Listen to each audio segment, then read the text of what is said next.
Our director, Darlene Dubois, was unable to be here today. My name is Carol Chasteen, and I am the director of our reintegration program at St. Francis House. And I'm Jerry Nellis, a member of the board of directors at St. Francis House. This year, St. Francis House celebrates 50 years serving the Little Rock community and the surrounding areas. Our social services department provides food, clothing, prescription help, utility help, and transportation help to low-income families and individuals. Our clients tend to be on fixed incomes, and we see a lot of seniors and disabled community members. We also serve the homeless community, and that group has risen dramatically this year. St. Francis House has always expanded, modified, and even added programs to meet the needs of the community. And we try to be especially aware of the unmet needs, people who fall through the cracks, and serve them. This year, in response to the economic slowdowns, we've increased our financial help to include rent and even more utility help. We've expanded our medical assistance program to pay for physician and hospital appointments, medical supplies, and testing, as well as prescriptions. We've also expanded our services to the homeless by partnering with the Transportation Alliance Project, or TAP, which offers free bus passes to our neighbors experiencing homelessness. The program includes those unhoused and those in shelters. By providing space for TAP staff and volunteers in our social services department, clients can get needed services all in one place. Because of the pandemic, we've also increased the amount of food given to clients on each visit and increased the number of times clients can come per month.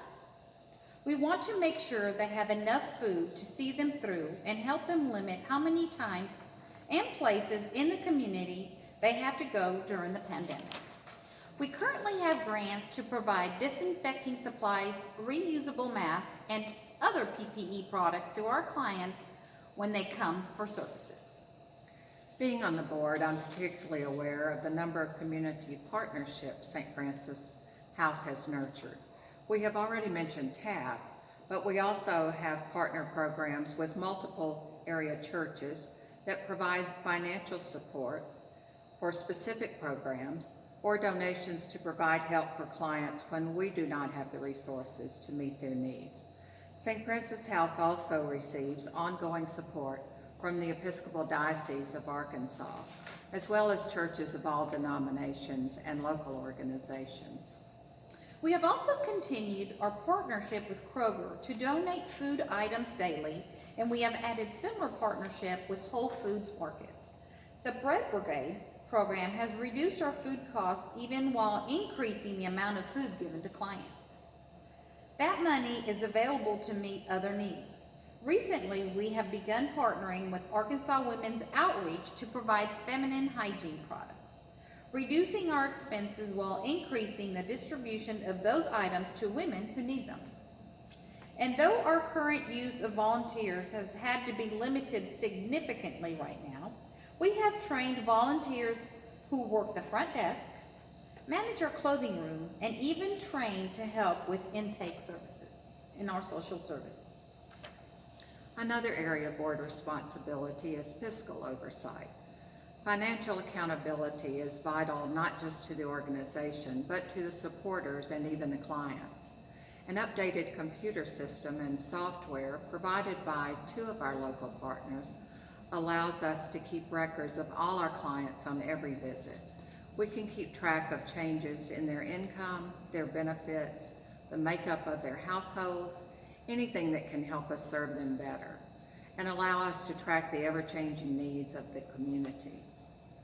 Our board members work diligently to keep that financial support flowing, as well as seeking out additional donors, supporting fundraising events, and sharing the many stories of help and support that make up the story of St. Francis House.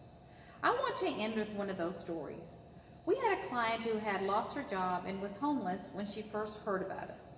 She was looking for work and needed food and clothing. She continued coming to us for several months, and one day she came in and told us she had landed a new job. We continued helping while she found an apartment and saved up for deposits and fees. She was so excited to move in until she tried to get her water turned on. A previous unpaid bill was still on the books, and she couldn't start service until it was taken care of. Knowing she would lose her new apartment if she couldn't get the water turned on, she called St. Francis House. We were able to pay her water bill, and she got into her new place. The story of St. Francis House is made up of hundreds of similar stories over the last 50 years. We appreciate the United Way being a part of those stories and look forward to you being part of our story for many more years to come.